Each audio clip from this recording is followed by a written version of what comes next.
మీరందరూ నన్ను తిట్టుకున్నారు, అందరు నవ్వుతున్నారు.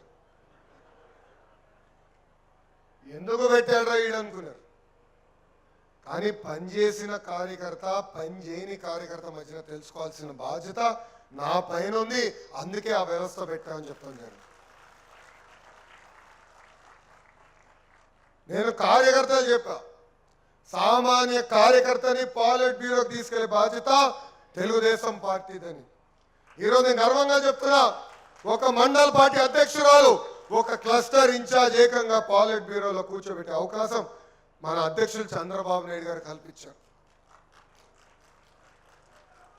అక్కడితో మేము ఆగం, ఇంకా చేయాల్సిన అవసరం ఉంది. ఇక ఎంతమంది మై టీడీపీ యాప్ డౌన్లోడ్ చేసుకున్నారు? చేతుల పైకి ఎత్తండి. ఎత్తమంటే అందరు ఎత్తేస్తారు బా.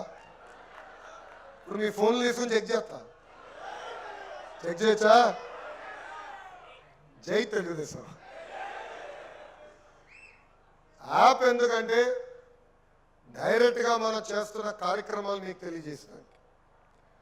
పార్టీ ఒక కార్యక్రమానికి పిలిపిస్తే ఒక క్లస్టర్ యూనిట్ బూత్ అధ్యక్షుడు కానీ పట్టణ వార్డు అధ్యక్షుడు కానీ ఇమీడియట్గా స్పందించి ఆ కార్యక్రమం చేసి పార్టీ తెలియజేస్తాం. దాంట్లో జల్లుడు బట్టి పనిచేసిన కార్యకర్తలకి నామినేటెడ్ పదవులు కానివ్వండి, రేపు ఆర్థిక అవకాశాలు కూడా కల్పించే బాధ్యత తెలుగుదేశం పార్టీ తీసుకుంటుంది.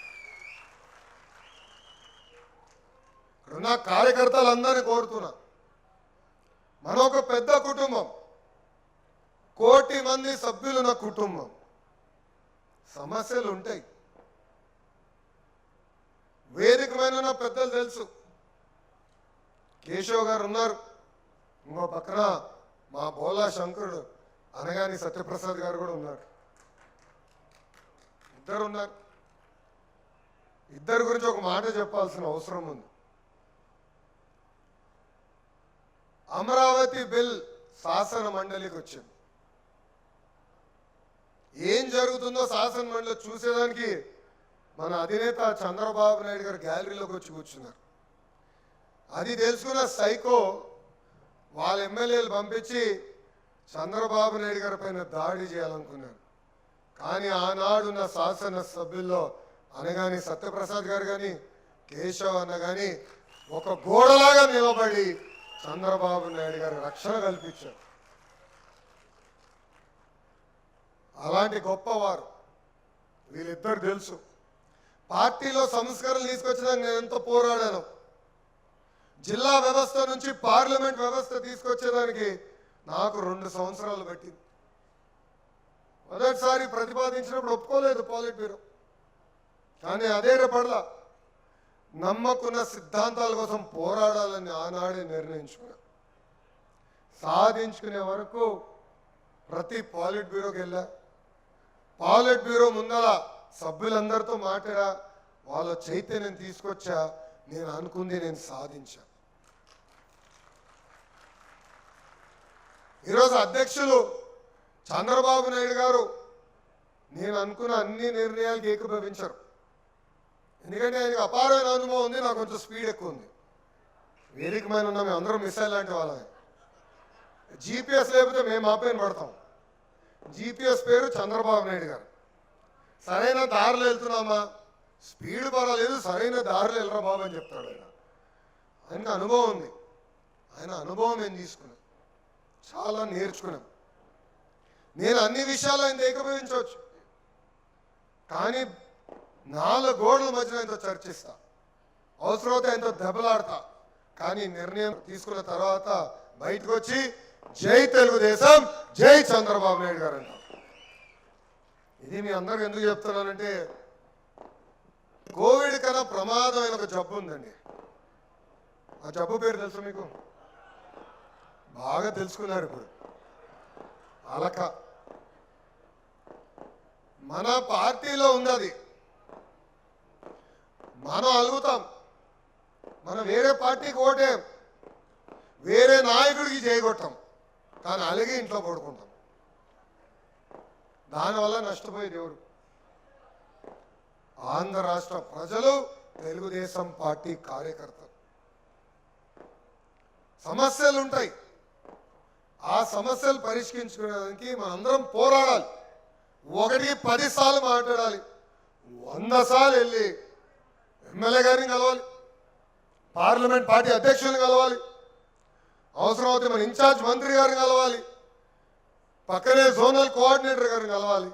కానీ అనుకుంది సాధించుకునే వరకు వదిలిపెట్టకూడదు. అంతేగాని అలిగి ఇంట్లో పడుకుంటే తీవ్రమైన నష్టం జరగబోతుంది. కార్యకర్తలందరినీ ఒక విషయం ఆలోచించమంటారు. భారతదేశ చరిత్రలో ఏ రాజకీయ పార్టీ అయినా ప్రమాద బీమా కింద 5 లక్షల రూపాయలు కార్యకర్తలకు అందిస్తుందండి? ఒక పార్టీ చూపించండి, ఎక్కడ లేదు. ఈరోజు ఒక సామాన్య కార్యకర్తని పాలిట్ బ్యూరో తీసుకెళ్లి కూర్చోబెట్టిన పార్టీ ఏదైనా ఉందా? ఒక్కసారి మీరు చూపించండి. ఈరోజు చంద్రబాబు నాయుడు గారు కానివ్వండి, మంత్రిగా నేను కానివ్వండి, జిల్లాలో ఏ కార్యక్రమం చేసినా కార్యకర్తల్ని కలిసే బాధ్యత మేము తీసుకుంటున్నాం. చంద్రబాబు నాయుడు గారు ఏ ప్రోగ్రాంకి వెళ్ళినా ప్రజావేదిక పూర్తి చేసుకుంటారు, దాని తర్వాత కార్యకర్తలతో సమావేశం పెట్టుకుంటారు. చివరి కార్యకర్తతో ఫోటో దిగిన తర్వాతనే ఆయన తిరిగి వస్తాం జరుగుతుంది.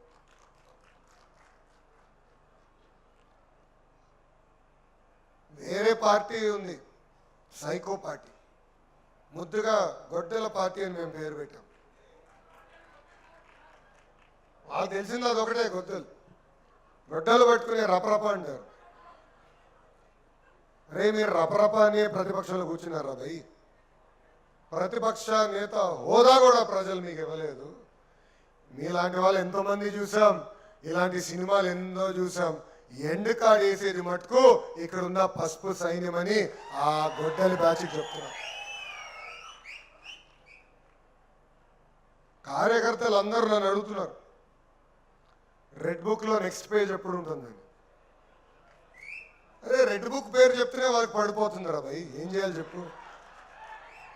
ఏనంటే రెడ్ బుక్ రాజ్యాంగం అంటున్నావు. ఎస్, ఎర్ర బుక్ పట్టుకుని ఊరూరు తిరిగినా, ప్రతి మీటింగ్లో చెప్పినా, ఎవరైతే చట్టాలు ఉల్లంఘించి ప్రజల్ని మా కార్యకర్తలు ఇబ్బంది పెట్టారో వాళ్ళని వదిలిపెట్టాం, చట్టపరమైన యాక్షన్ తీసుకుంటాం, తప్పనిసరిగా తీసుకుంటాం, ఎవరిని వదిలిపెట్టాం. ఆ డౌట్ కార్యకర్తలకు అవసరం లేదు. వాళ్ళు అసభ్యంగా మాట్లాడుతున్నారు. ఎస్, ఇప్పుడు కూడా చూస్తున్నాం, బూతులు తిడతారు, అసభ్యంగా మాట్లాడతారు. వాళ్ళకి ఇంకా బుద్ధి రాల. ఆ 11 కూడా వద్దనుకుంటున్నట్టున్నారు. ప్రజలన్నీ గమనిస్తున్నారు. నేను కార్యకర్తలందరినీ కోరేది ఒక విషయం, అహంకారం వద్దండి, అలక వద్దండి. ఈరోజు అహంకారం వల్లనే 151-11 అయింది. ప్రజలకి దగ్గర ఉందాం, ప్రజలతో మమేక్యం అవుదాం. సమస్యలు ఉంటాయి, అన్ని కోరికలు దేవుడు కూడా తీర్చలేడు, కానీ పనిచేసే బాధ్యత మనందరి పైన ఉంది. అది ఇక్కడ ఉన్నా మనందరం గుర్తుపెట్టుకోవాలి. ప్రత్యేకంగా వేదికమైన పెద్దలు అది గుర్తుపెట్టుకోవాలని ఈ సభాముఖంగా కోరుతున్నాం. ప్రజలు ప్రతిదీ గమనిస్తున్నారు, మనం వేసే ప్రతి అడుగు చూస్తారు. నేను కూడా ఒక దశలో అధైర్యపడ్డా. 2019 ఎన్నికలు ఓడిపోయిన తర్వాత ఇంత మంచి కార్యక్రమం చేసాం, ఇంత అభివృద్ధి చేసాం, కియా మోటార్స్ని ఏకంగా పెనుగొండ తీసుకొస్తే పెనుగొండ కూడా ఓడిపోయాం ఏంటి అని ఒక బాధ కలిగింది, ఒక ఆవేదన కలిగింది. కానీ కరెక్ట్గా 5 సంవత్సరాల తర్వాత ప్రజలు ఎలాంటి తీర్పు ఇచ్చారో మనందరం చూసాం. సో ప్రజలందరూ అన్నీ గమనిస్తున్నారు. మనందరం అప్రమత్తంగా ఉండాలి, ప్రజలకు అందుబాటులో ఉండాలి, ప్రజలతో మమేక్యం అవ్వాలి. మన మధ్యలో సమస్యలు ఏమనుంటే 4 గోడల మధ్యలో కూర్చుని ఆ సమస్యలు పరిష్కరించుకోవాలని ఇక్కడున్న కార్యకర్తలందరికీ నేను పిలిపిస్తున్నా. మీరందరూ చూశారు, మనం జరిగిన బడ్జెట్ సమావేశంలో 13 రోజులు రోజుకి 2 పార్లమెంట్లో ఉన్న ఎమ్మెల్యేలు ఎంపీలని వాళ్ళ కుటుంబ సభ్యులతో కలిసి మేము భోంచేసాం. ఆ రోజు చాలా స్పష్టంగా చెప్పారు, రాజకీయాలు మాట్లాడడానికి లేదండి, మగవాళ్ళు ఒక పక్కన ఆడవాళ్ళు ఒక పక్కన కూర్చునేందుకు లేదు, కుటుంబంతో కూర్చోవాలని. ఎన్ని లవ్ మ్యారేజ్లు ఉన్నాయో అప్పుడు ఆశ్చర్యపోయా. ఆ కలయిక కావాలి. మన నాయకులు కూడా నేను పిలిపించా. ముందల ఎమ్మెల్యేలు, ఎంపీలు, పార్లమెంట్ పార్టీ అధ్యక్షులు అందరూ నెలకొకరి ఇంట్లో కలవాలి, మమేక్యం అవ్వాలి. సమస్యలు ఏమైనా ఉంటే కూర్చుని పరిష్కరించుకోవాల్సిన బాధ్యత మీ పైన ఉంది. దాంతోపాటు ఎమ్మెల్యేలో ఉన్నవారు క్లస్టర్ ఇన్ఛార్జీలతో, దాని తర్వాత యూనిట్ వాళ్ళతో, బూత్ వాళ్ళతో దశల వారీగా కూర్చోవాలి, పరిచయాలు పెంచుకోవాలి, వారి సమస్యలు ఏమైనా అక్కడనే తెలుసుకుని పరిష్కరించే దిశగా పనిచేయాలి. వేదికమైన ఉన్న పెద్దలందరికీ ఈ సభాముఖంగా నేను కోరుతున్నా. ఆర్థిక శాఖ మార్చులు వేదికమైన ఉన్నారు. ఆయన ఎప్పుడు చూసినా దండం పెట్టి లక్ష్మీ అని పేరు ముద్దుగా పిలుస్తా. మీరు చూశారు, చాలా టెన్షన్లో ఉంటాడు ఆయన. ఈరోజు ఆయన పుట్టినరోజు. ఆయన ఎంత ఇబ్బంది పడుతున్నారో మా అందరు తెలుసు. గత ప్రభుత్వం అప్పులు చేసుకుంటూ పోయింది, అభివృద్ధి చేయలేదు, పరిశ్రమలు తీసుకురాలేదు, అనేక ఇబ్బందులు ఉన్నాయి. అయినా కూడా సూపర్ 6లో మనం హామీలు ఇచ్చాం, హామీలు నిలబెట్టుకోవాలని ఆహర్నిశలు ఆయన కష్టపడుతున్నారు. మీరు ఆలోచించండి, ఈరోజు భారతదేశంలో ఆంధ్ర రాష్ట్రం తప్ప ఏ రాష్ట్రంలో 4,000 రూపాయలు పెన్షన్ ఇవ్వట్లేదు. ధనిక రాష్ట్రాల్లో 2,000 రూపాయల పెన్షన్. అలాంటిది వృద్ధులకి 4,000 రూపాయలు, వికలాంగులకి 6,000 రూపాయలు, బెడ్కి పరిమితం అవుతే 15,000 రూపాయలు అందించే ఏకైక రాష్ట్రం ఆంధ్ర రాష్ట్రం. తల్లికి వందనం. ఇంట్లో ఎంతమంది పిల్లలున్నా అంతమంది పిల్లలకి తల్లికి వందనం ఇచ్చాం. స్త్రీ శక్తి కింద మహిళలు ఈరోజు బస్సులో ఉచితంగా ప్రయాణిస్తున్నారు.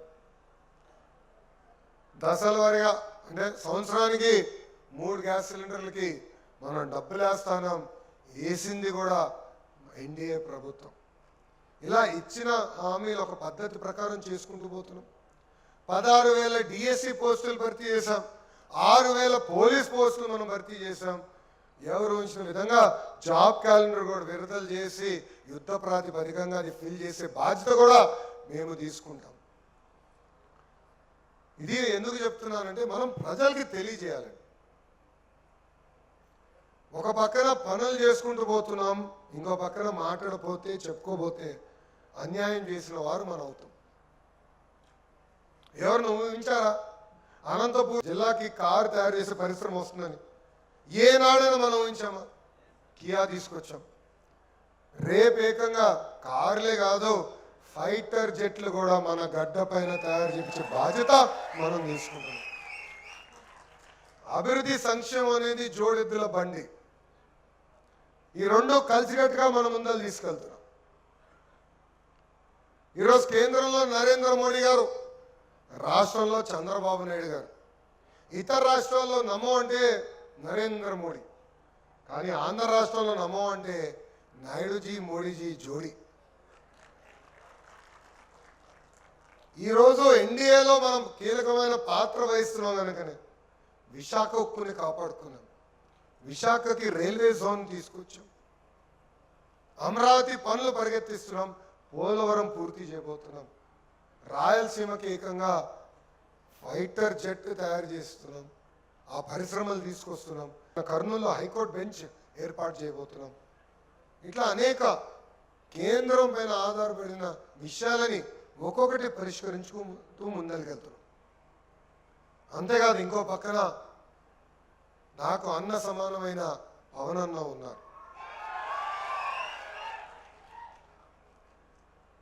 నేను ఒకరోజు ఐ థింక్ ఇండియా టుడే కాన్క్లేవ్లో అనుకుంటా, కోయంబత్తూరులో మాట్లాడుతూ ఆయన అడిగాడు ఒక ప్రశ్న,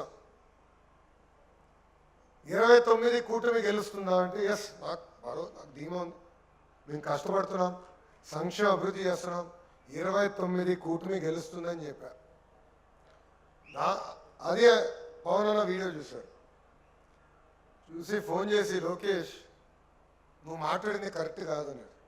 అదేంటబ్బా అనుకున్నా. అరే నేను 3 టర్మ్లు చెప్తే నువ్వు 1 టర్మ్ చెప్తావేంట్రా బాబు, 3 టర్మ్లో కలిసికట్టుగా మనం గెలవాలని చెప్పాడు. ఈరోజు 3 పార్టీలు కలిసికట్టుగా ముందరికెళ్తున్నాయి. చిన్న సమస్యలు ఉండొచ్చు, కానీ పరిష్కరించుకోవాలి. కావాలని మన మధ్యన చిచ్చు పెట్టడానికి జేఎస్పీ పేజ్ ఒకటి ఫేక్ పేజ్ తయారు చేసి మనల్ని తిడతారు. మన పేజ్ ఒకటి తయారు చేసి వాళ్ళని తిడతారు. ఇదంతా చేసేది ఆ గొడ్డల పార్టీ వాళ్ళు. వాళ్ళకి తెలిసిన నీతి ఇది ఒకటే. వాళ్ళే సమస్య సృష్టిస్తారు, వాళ్ళే రికార్డ్ చేస్తారు, ఏదో అయిపోతుందని చెప్తారు. మనం చూసాం కడపలో సమస్య ఉంది, అందరు కూర్చొని పెట్టి మాట్లాడుతున్నారు. ఎమ్మెల్యే గారు, కలెక్టర్ గారు, ఎస్పీ గారు, ఇన్ఛార్జ్ మంత్రి గారు. వైకాపా నాయకులు మతాల మధ్యన చిచ్చు పెట్టడానికి అక్కడికి వచ్చారు. గొడవలు సృష్టించిన వాళ్ళే, రికార్డు చేసిన వాళ్ళే సోషల్ మీడియాలో చిత్రీకరించి హిందువులు ముస్లిం సోదరుల మధ్యన చిచ్చు పెట్టడానికి ప్రయత్నించారు. కానీ హ్యాట్స్ ఆఫ్ ఇక్కడున్న మీ అందరికీ. వాళ్ళు చేస్తున్న ఏదో పనులు మీకు బాగా తెలుసు కనుకనే ఇక్కడున్న ఎవ్వరూ స్పందించలేదు. కానీ అందరూ అప్రమత్తంగా ఉండాలి. ఎందుకంటే సొంత బాబాయిని లేపేసింది ఆ సైకోనే. మీ అందరూ తెలుసు, సొంత బాబాయిని వాళ్ళే లేపేసి నెక్స్ట్ డే ఒక ఫుల్ పేజ్లో చంద్రబాబు నాయుడు గారి చేతిలో కత్తి పెట్టి నారాసుర రక్త చరిత్రను రాశారు. ఆనాడు మనం చెప్పుకోలేకపోయాం, ఆనాడు ప్రజలు నమ్మారు. మనం తీవ్రంగా నష్టపోయాం దానివల్ల. సో అప్రమత్తంగా ఉండాలి. మన మధ్యలో చిచ్చు పెట్టడానికి వాళ్ళు ప్రయత్నిస్తారు. ఇదంతా గమనించాలని ఇక్కడున్న కార్యకర్తలందరూ నేను కోరుకుంటున్నాను. ఇక్కడున్న క్లస్టర్ ఇన్ఛార్జీలు ట్రైనింగ్ వచ్చినప్పుడు నేను చాలామందితో కష్టం జరిగింది. ఒక టీం నేను కానీ